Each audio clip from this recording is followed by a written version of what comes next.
Hello and welcome to the Single Malt Frontier, where we explore the edge of innovation in American single malt whiskey. Here on the show, we do a little bit of tasting and a lot of talking.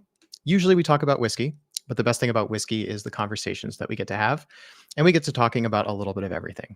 I'm Doug, that's Phil, and this is our McCarthy's. So we have just gotten in the mail our ordered bottles. So that means that officially there is no free product in today's stream. We did get bottle 1 and bottle 2 for free as a token for doing the barrel pick, but for various reasons, I'm not opening bottle number 1. It needs to do photography and all sorts of fun stuff, and keeping it sealed looks good. But I now have my very own bottle of this is what you're all going to get. So I've tasted it at various different ages. I've tasted it in the distillery, and now for the first time I have tasted the exact to the day aged liquid that went into bottles that everyone else is going to have, and I've tasted it in my own home, and we're going to taste it again live on stream. So we've already done sort of our release party. If you were there, if you saw the release party notification in the Whiskey Lodge, you've seen we did sort of a call-in episode, and because of the unpredictable nature of call-in guests, we decided to unlist that video right away. It didn't get too bad, but it is not exactly podcast content, so you may still be able to find the link to that video. But since that video is not up, we figured we should do a shorter, more controlled version of the content portion of that. We won't replay the sizzle video today in the interest of time. We've already done that reveal. It's already on the channel. So take a look at the closer look at our barrel pick, which is an interview between me and Caitlin Bartlemay in the barrel house at Clear Creek, where we talked about this whiskey and how it came to be. Today, we're going to first do a little bit of tasting of this whiskey because we've talked about it quite a lot. And I don't know that we've done just me and Phil tasting notes on air for this bottle. We've done it with Caitlin as a pre-recorded. We did, just a general rum cask whiskey tasting for our sort of release party. But here in an episode that may very well make the podcast feed, we're going to taste this whiskey and talk about it and tell you a bit about how it came to be. So with all of that prelude out of the way, let's pop it open. I went ahead and poured myself some already. Yeah. So this one right here, barrel 701, that's everybody. Bottle number 122, which is completely arbitrary because they randomly picked things out of the warehouse. No special treatment on my behalf. There are fun numbers, which for maturity reasons we won't list, but there are fun meme numbers. If you happen to get one and send us a picture, we may have a free gift for you, just for entertainment purposes.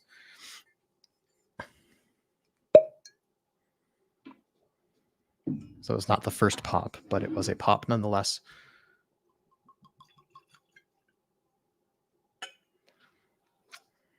I maintain that this compares favorably to the latest Lagavulin Offerman Edition release, which was aged in Caribbean rum barrels, or finished in Caribbean rum barrels. This was aged in a ex-Casa Magdalena rum barrel.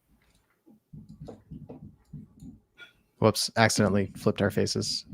Here, let's put the specs on screen as usual. It's nice to have this. I'm going to make that not a ticker. Here you go. So this is our first single barrel pick for the Single Malt Frontier podcast, as well as the Whiskey Lodge, and we're using the sticker design as our logo today.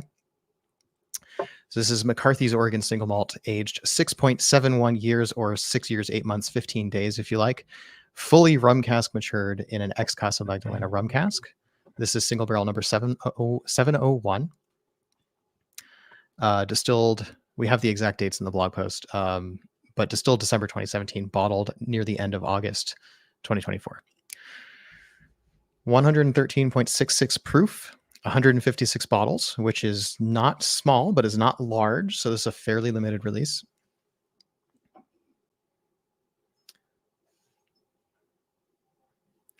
And I'm going to say I've had the rum cask Lagavulin Offerman edition. Is that the one you're talking about, or you're talking about the yeah? So the rum cask Lagavulin tastes like Lagavulin, tastes a bit like rum, isn't like the most wow me whiskey I've ever had. So Yeah. like I would say there's quite a gulf between these two whiskeys actually. The Oh, McCarthy's, this is so much better. so it's easy to like poke at a big brand, and Lagavulin is sort of the benchmark for a lot of people. And I have to say that as much as like this is, mine, and I have some affection for it on that basis, I definitely believe that this is a better whiskey in terms of being a more cohesive flavor profile, and it's got layers of depth that the Offerman edition just lacks. And it's Hmm. not for lack of trying, and it's not that the Offerman edition is a bad product. This is simply better. Absolutely. Yes, very well put. I've gone back and forth on whether I want to put a rating on this. Like the fact is I will rate it very high. The question is, can you trust my rating, since I am biased, right? This is a barrel pick that I helped choose. So me putting a score on it, I think with all the appropriate disclaimers would be fine, right? Mhm. So, and especially if I'm going to start talking about like this is so much better than this, it really would help to have a score to put on it. So we'll work on that. I'll do a review. I'll put out my personal tasting notes. Um, my tasting notes and Phil's tasting notes and Bartolomew's tasting notes are all part of the official tasting notes. And I'm So excited about that. yeah, so like that's really cool that we got to have our own words put into the marketing copy for this release. So there's a lot of cool things here. So Phil, I know you asked me some questions when we did sort of our release party, but since that video is not public, Mhm. I figured we might take a stab at answering a few of those questions now in this format. So if you are in the mood to interview me about the barrel pick process, please go ahead. So let's start with the foundational, because that's sort of the cornerstone of building a good picture of the process is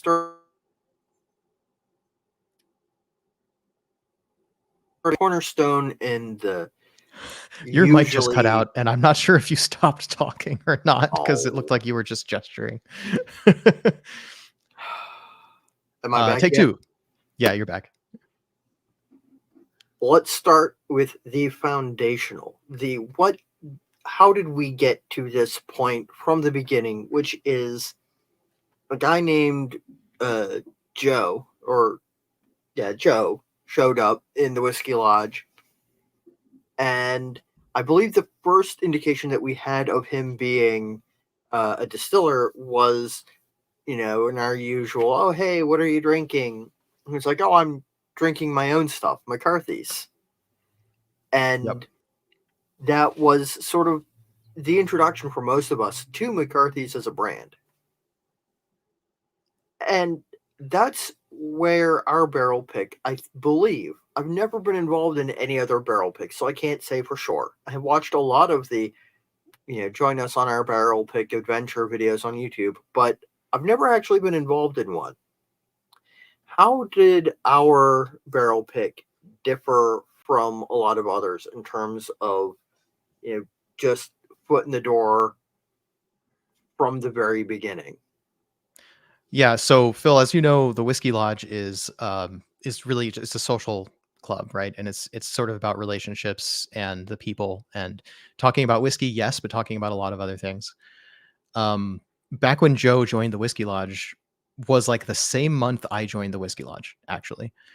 Um, there was no podcast. There was no inkling of me being in any way some sort of expert on American single malt whiskey, let alone a book, let alone interviewing people, let alone making a podcast, let alone doing a barrel pick, right? All of that stuff was long away. And the very first thing that happened there was we met a distiller who really cared about his products. Enough that it wasn't just a platitude that he was drinking his own whiskey. We were fully convinced that that was what he would that was what he wanted and preferred to drink in that moment. Because he also showed up and drank other things, right?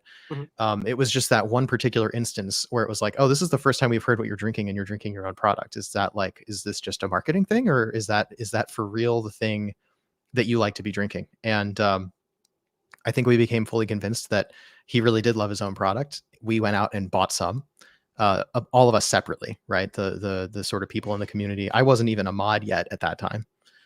I was just some dude who showed up in the community, right?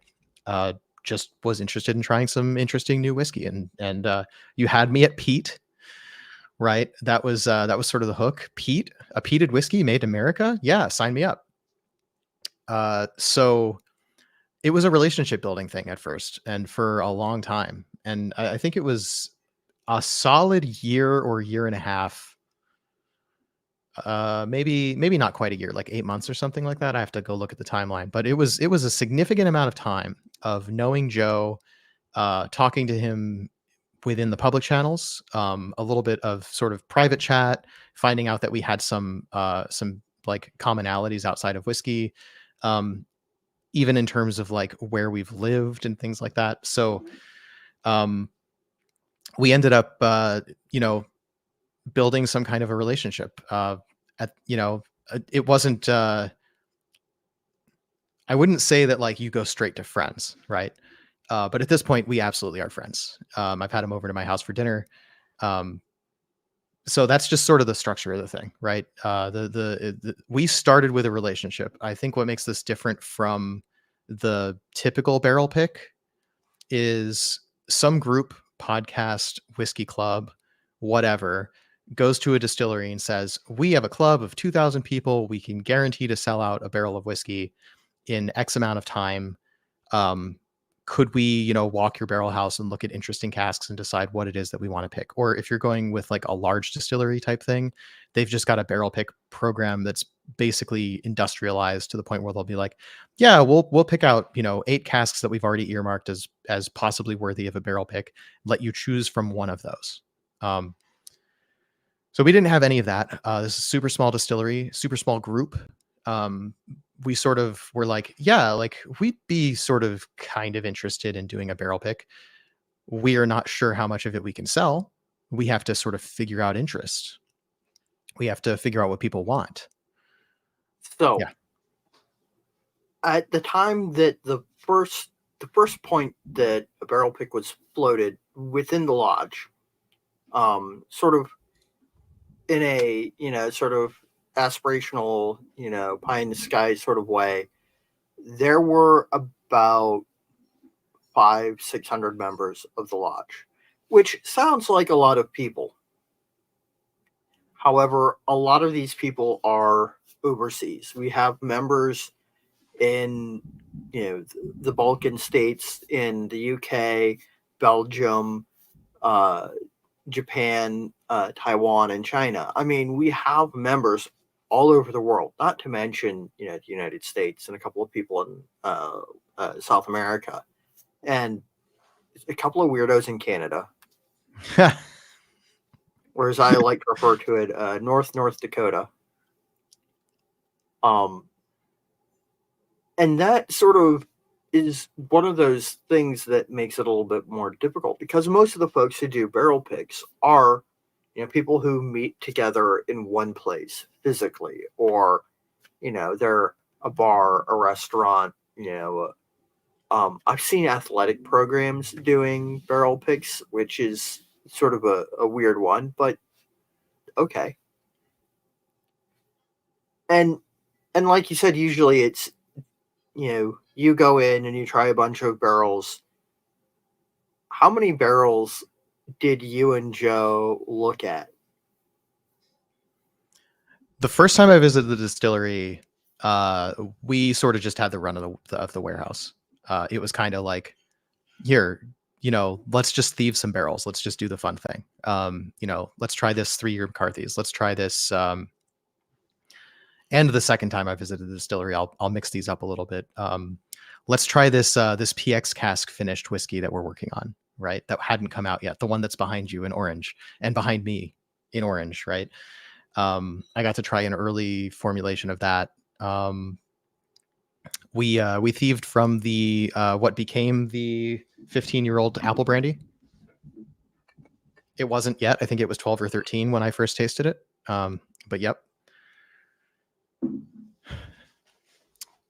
In case you're wondering how much faith and love we have for the brand. Both of us have bottles of this. Neither of us are really brandy drinkers. Yeah, I have three bottles of this. This is still my first one. Yeah, I don't drink brandy that often, and there's a quarter of this bottle missing, so that tells you something. I also only have like 5 brandies, and whenever I drink brandy, I'm almost always picking this one. So, yeah, like lots of faith in the brand. I wasn't there to pick a barrel, right? I was there to hang out with Joe and taste some stuff. So it wasn't like only taste me the whiskey. It was let's taste all the things, right? I had bought a bottle of McCarthy's single barrel 70, which is a almost 4-year-old ex-McCarthy's all the way down, really neutral cask, bitter mineral sort of flavor profile. Remains one of my favorite McCarthy's to this day. Like top 3, the other ones being this barrel pick and the PX. But it's a close thing, right? The really good McCarthy's are all really up there. Pretty much it depends on my palate in a given day. So anyway, I went to Clear Creek because I just wanted to hang out with Joe and taste some of their products, kind of like whatever he was willing to share with me. There was a couple of products that weren't released yet that I like could take pictures of the bottles, but they weren't coming out yet. So we got to taste, like we tasted the double bourbon barrel apple brandy, the Old Delicious, I think is the one. Mm-hmm.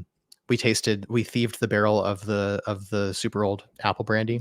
We thieved a couple of barrels of McCarthy's at various ages, tried a bunch of different things on the table, tried the Slivovitz, the Doug Fir brandy, the Kirsch.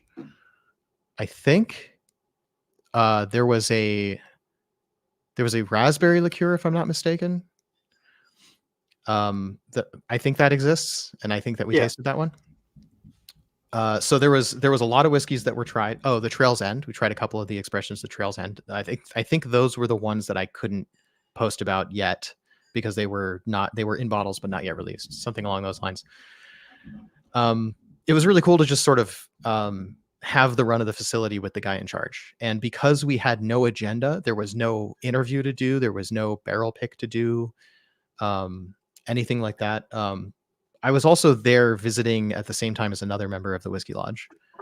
Am I remembering the username correctly? Leftmost Cat? Yes. So it wasn't like a business trip in any way. It was 2 nerds nerding out in a distillery barrel room. So I wasn't exactly taking notes. I'm generally pretty good at holding on to general concepts of what I like and what I don't like as much, things that I'm interested in trying more of. And just to be clear, I say not like as much because there wasn't anything there I disliked. This is a very important point to me. Everything Clear Creek makes is really good. And it just comes down to what's your palate in general? What's your palate on this given day? What are you going to choose to drink versus, choosing one thing over another? If I could have one distillery's products to drink the rest of my life and nothing else, it would be Clear Creek. They make an entire bar worth of stuff and everything they make is really good and checks all the boxes. They have a really good bourbon. They have finished and unfinished bourbons. They have really good single malt that has a lot of different faces to it, McCarthy's, depending on the age and the cask. They have really good brandy.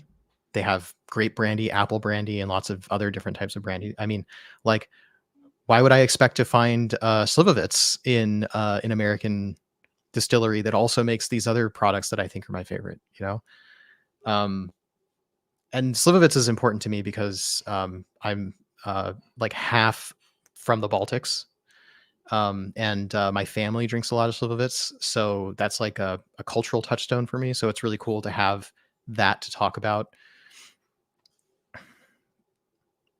And by the way, if your only experience with Slivovitz is like Maraska or one of the other really inexpensive Slivovitz brands, trust me, you should find and try the Clear Creek Slivovitz. It is head and shoulders better. I mean, because I have all the Clear Creeks in arm's reach because I've been into them recently. Yeah.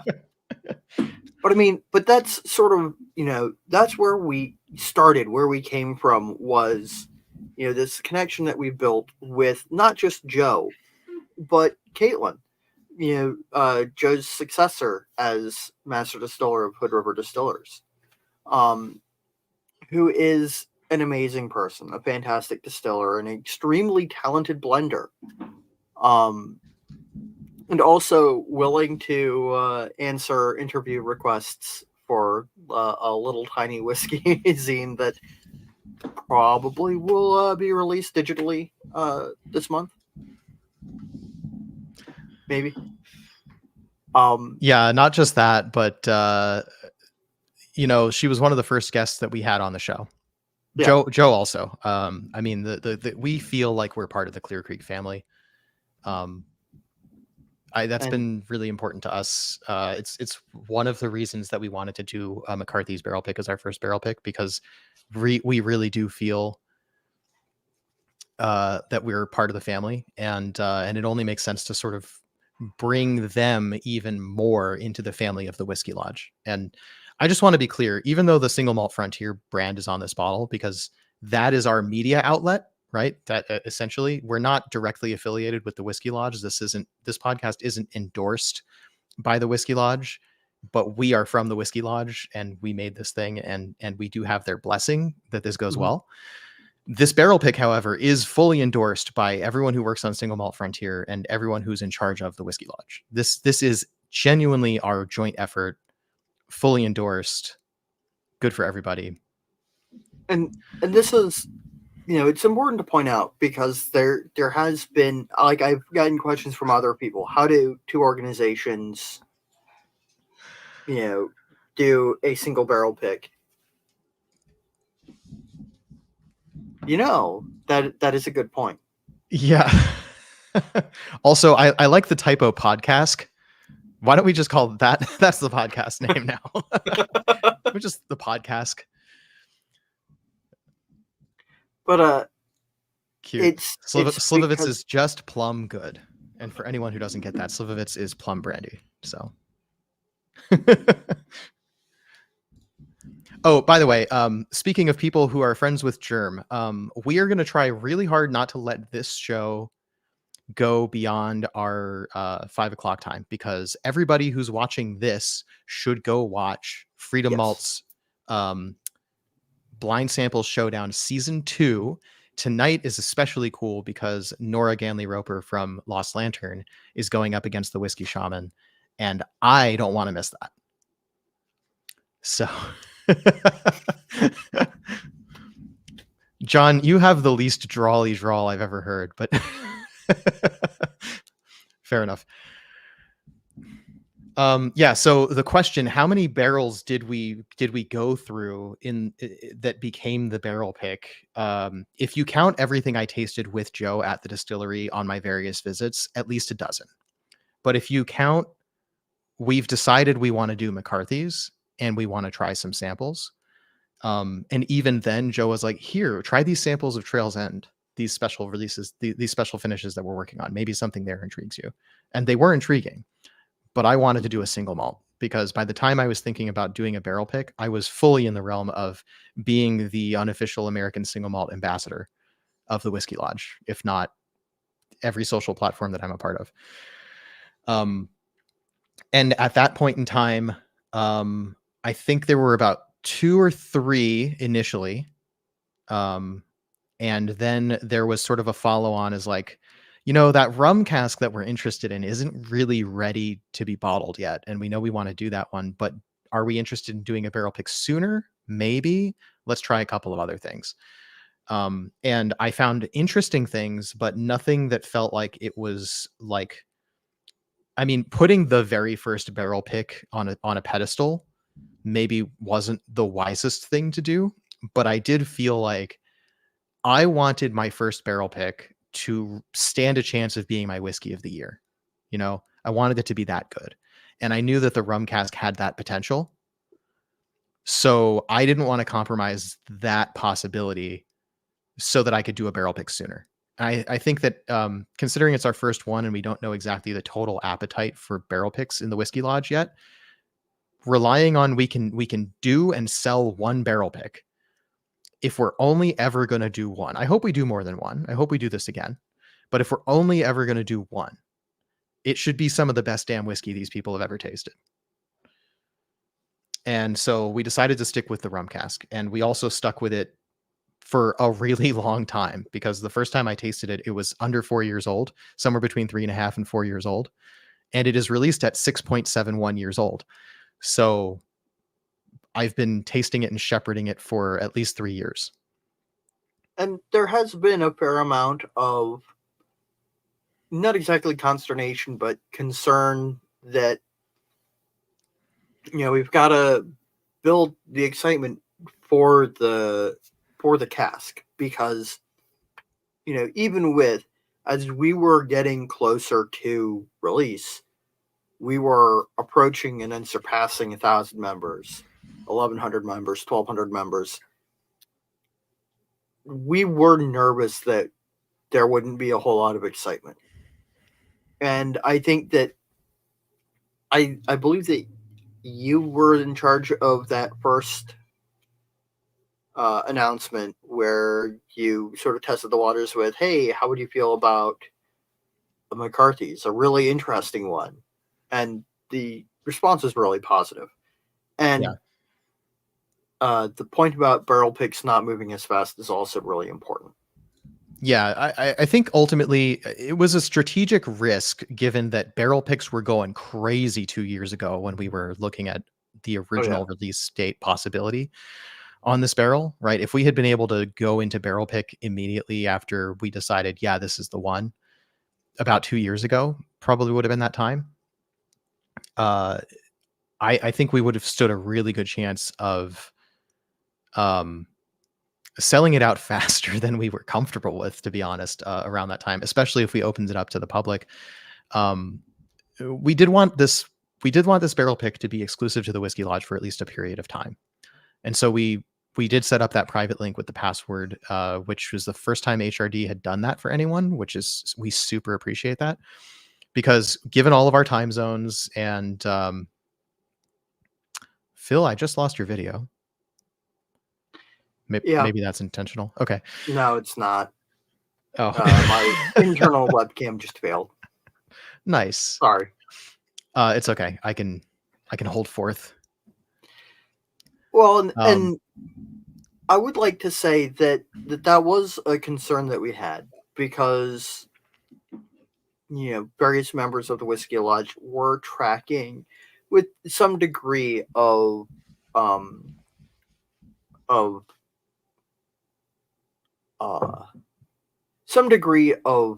closeness the way that barrel picks were selling, and suddenly things like really big brands, relatively large organizations were suddenly starting to linger on shelves. And that was one of the reasons why we initially were having difficulty finding a retail partner.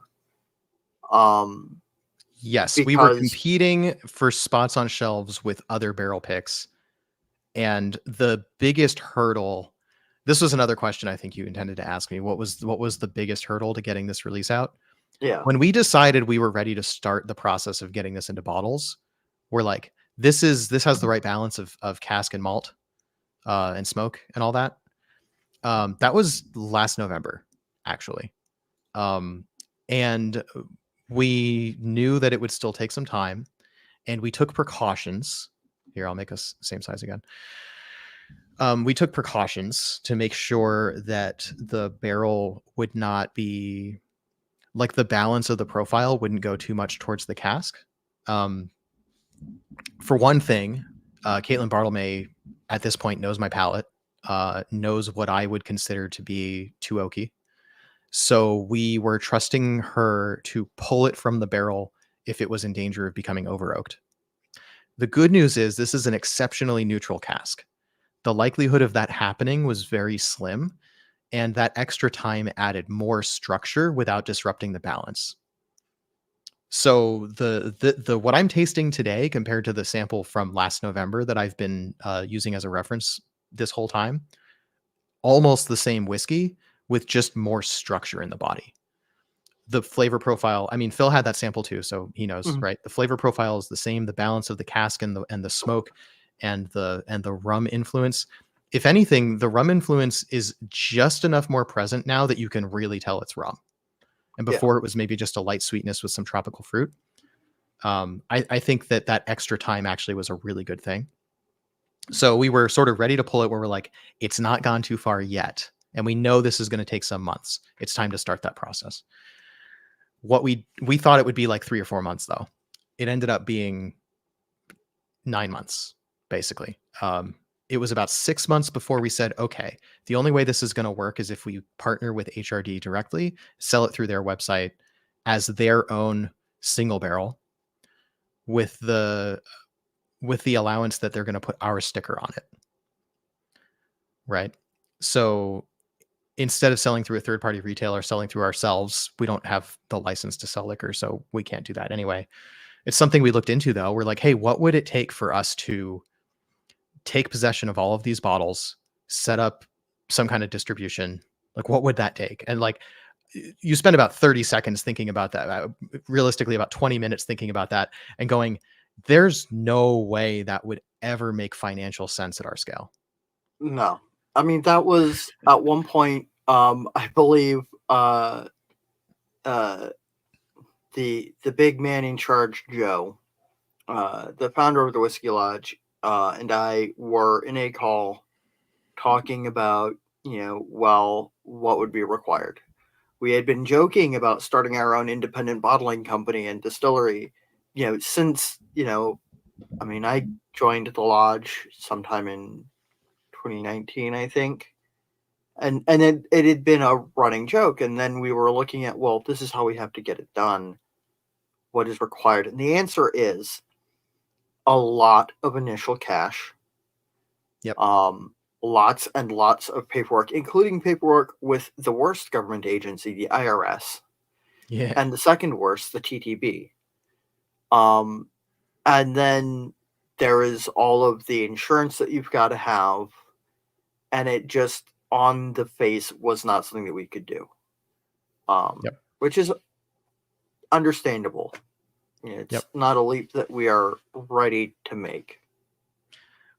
Theoretically, we could have done it. I had kind of always intended to make a business entity to encapsulate the expenses and any possible revenues from this podcast specifically. I was not terribly in a rush to do that though, because until there was revenue, there was no need, right? It's all just costs. I did ultimately make that business entity, not before we made this decision to go through HRD as the retailer. But if we wanted to do it, if we find that there's a huge appetite among our 1,350-ish members, I'm probably inflating that number ever so slightly. It's at least 1,300 though. Let's go check. We're at about 1,320 last I checked, which is coincidentally about quarter mile, I think. Oh, 1,427. Oh, wow. Yeah. So among our 1,400 plus members, there is the possible appetite for several bottles a year of barrel picks per person, but not really per person. In actual fact, these online communities, think like people who subscribe to subreddits or whatever, or just YouTube channels. Subscriptions, people who've joined things, who've indicated an initial interest, they're not always necessary. Like, people aren't going out of their way to remove themselves from lists, but that doesn't mean that they continue interacting, right? Mm-hmm. I would say the Whiskey Lodge has a relatively rotating cast of about 30 to 40 regulars that are a mix of people who've been there for a long time and people who are pretty new. Yeah, that's the math that I did. Yeah. John, 1,400 subs. I mean, at the time we were sort of doing the math on 1,100, 1,200. We figured we had around 100 potential buyers, some of whom would buy more than one bottle. That was the math that we did. And so we figured that somewhere between 150 and 250 bottles was a feasible thing to sell one time. So again, we're back to, we're going to make sure our first barrel pick could potentially be our only barrel pick and that it's going to be damn good. And if anything deserves to be set on a pedestal, it is Mhm. this. There's no need to feel like You a cheapskate. you bought one. You shouldn't feel like a cheapskate. At $120 a bottle plus tax and shipping, this is not a cheap bottle. I'll be the No. first to admit it. I Is did it buy worth every 18. penny? Yes. I did buy 18, but that 18 it's my first barrel pick, possibly only one ever, hopefully not, but again, possibly. So I wanted that to be something I could archive for a while. So I have my usual 3 stuff that I really like. I like to have one to drink now, one to drink later, one to save for a long time in the future to compare to other interesting things. I figured I should also have 6 as just an archive so that I could keep opening new bottles of this throughout the rest of my life, theoretically. And at the rate that I drink whiskey, that is likely to last me the rest of my life. The other 9 of them are for friends, family, and anybody who happens to realize they want one of these after they're sold out. Where on 1 or 2 people basis, I could probably go out of my way to get somebody a bottle. That's make friends with the barrel picker, I guess. Like, Yeah. I'm not going to go out of my way for a stranger, right? But if there's somebody who I know who lives in Europe or whatever, and I can pack a bottle in my luggage and bring it to them, I'll do that for 1 or 2 people probably. So that's kind of the plan. I have a cousin in China who likes the whiskey that I like, so I'm definitely bringing a bottle to him. My wife's cousin, by the way. Sorry. Our friend Raymond, who has a distillery and bar in Shanghai, definitely wants a bottle. So next time I visit Shanghai, I will bring one with me for him. Things like that. Like we know who they're going to for the most part. Mhm. There I mean, is a very real possibility I will still buy more bottles though, I because basically every bottle I had intended to let be spoken for has been spoken for at this point. I have 8. I bought 8 bottles. Wow, Um, nice. and I bought 8 with the intention of one being potentially hand delivered to a non-whiskey entity, another YouTube channel, who's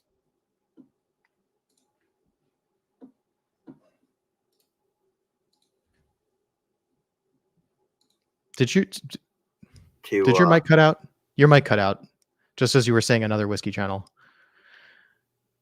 well, they aren't actually The whiskey new channel. gremlin. Yeah, it's a new one. I'm working on figuring it out.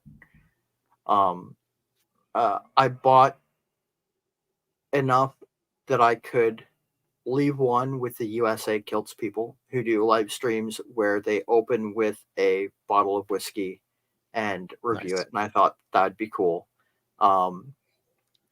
And I know that one is going to end up in my brother's locker at the Moose Lodge because he always keeps a bottle of good whiskey for the other folks at the Moose Lodge to drink because he doesn't drink whiskey. And the rest are mine. Yep, makes sense. Basically planning on having 6 for yourself. Yeah. Yeah. That was kind of the math that I did, right? I figured if there was ever something I was going to buy a whole lot more of. Now, I realize that the 2 of us sitting on this call probably represent the highest, the first and second highest concentration of bottles of anyone in the community, but it makes sense. Phil and I were front and center doing this barrel pick. And Phil, to the extent that I was doing it as the person who runs this podcast, the sort of the primary account runner of this podcast, Phil was doing it as a representative of the Whiskey Lodge to make sure that both perspectives were balanced correctly, because something like this would be very easy for me to make decisions that benefit me, and I wanted to make sure that wouldn't be the case, right? I wanted to make sure that there was another tasting palette in the room, another voice of reason. So, like Lost Lantern does, they've got different palettes, and so everything they pick is a crowd pleaser. Something along those lines, right? Having one person making the executive decision on something that we think is so incredibly important to the Whiskey Lodge. I mean, let's be honest, right? And just be like completely straightforward here. We are hoping that this barrel pick sticker drives traffic to the Whiskey Lodge community.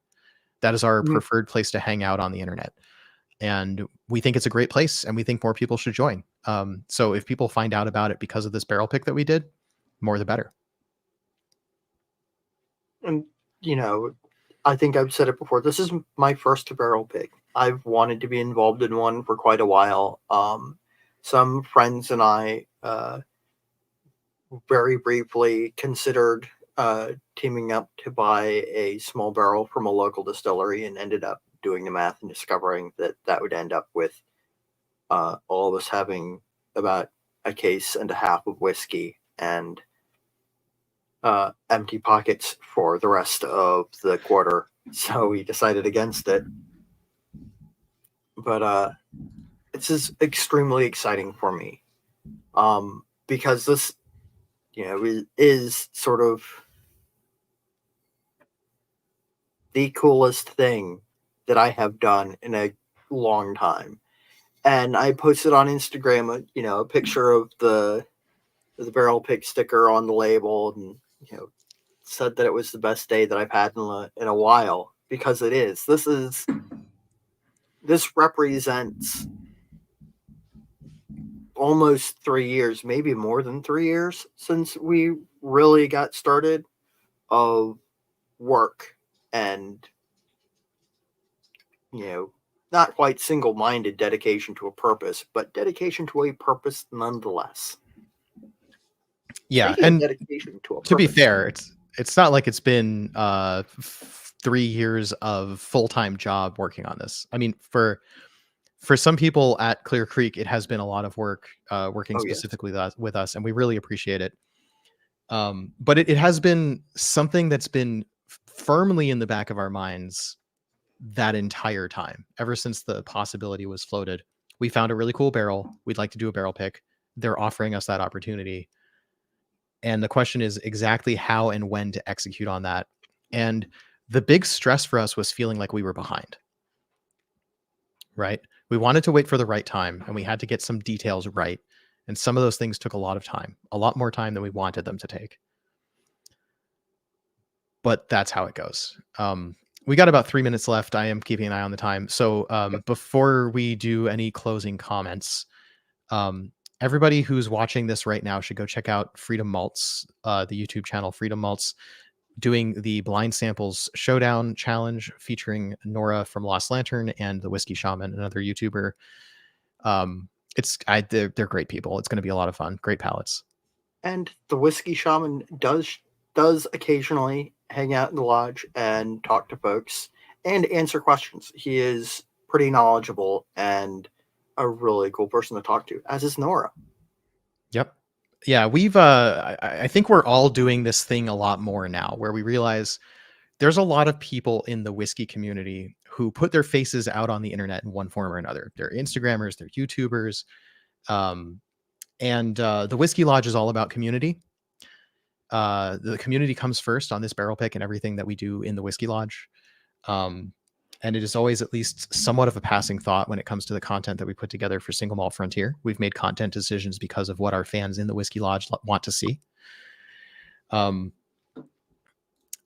The fact that we're seeing a lot more of this community driven stuff, you've seen as we've sort of gone through this season of this podcast, we've started bringing on other YouTubers as guest co-hosts to sort of bring outside perspectives in.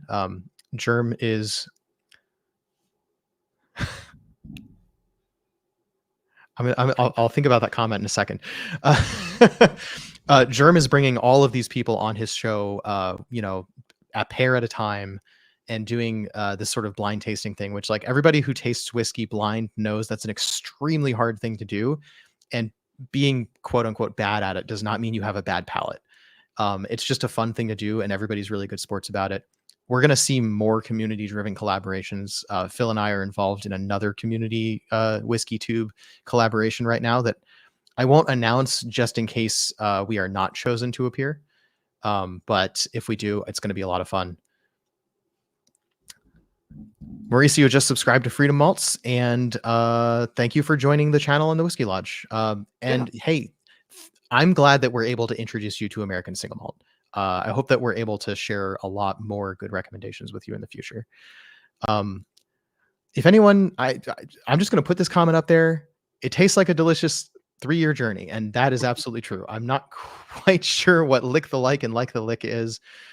I think that's just an expression I don't know. So I apologize if I'm being dense, but thank you for the praise. We really like having you all here. We like taking your questions. So feel free to drop us questions anytime in the Whiskey Lodge, and we'll try to incorporate answers during the show, or show up in the live chat and ask whatever you want. Check out our community tab on YouTube where we announce our sort of upcoming schedule. You can also find announcements of things like that. Yes, give our stream a thumbs up, and give Germ's channel a follow and a thumbs up and a subscribe and all that good stuff. Share it with other people. If you want to help us or any whiskey channel grow, especially the smaller ones, the best thing to do is to share it with your friends and other people that you know who like whiskey or who you think would like this content. Everybody's got kind of a different style. We have ours. We are by far not the only particular style of whiskey content out there. There's quite a lot of things that are goofier, less nerdy, even more nerdy. There's a channel out there for you. Freedom Malts, this competition that Freedom Malts is doing right now is a great way for you to find channels you didn't know about. So if there's no other reason to watch it than that, I recommend. So now that we're sort of 1 minute past 5 o'clock, I think we should wrap up. Phil, I kind of interrupted you slightly. Did you have a last question for me?